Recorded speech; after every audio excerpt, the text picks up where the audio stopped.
Severe heat poses another health risk for survivors still trapped inside their homes after deadly torrential rains flooded parts of Japan this week. After one of the worst natural disasters in the nation's recent history, rescue workers on Friday are still trying to locate missing people in parts of western Japan as temperatures soar.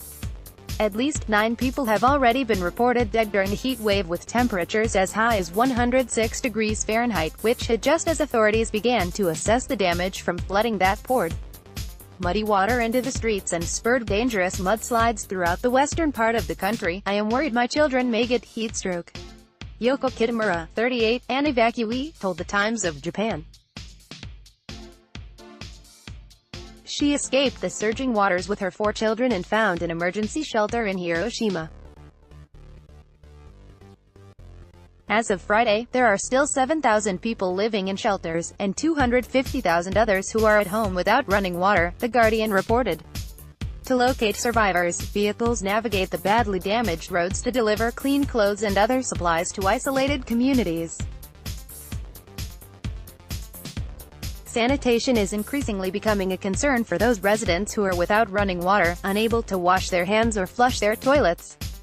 Garbage has piled up in the streets, and the Environment Ministry announced that it has started dispatching trucks to collect some of the wreckage, Japan News reported. On Friday, Shinzo Abe, the country's prime minister, made a second visit to devastated areas across west and central Japan.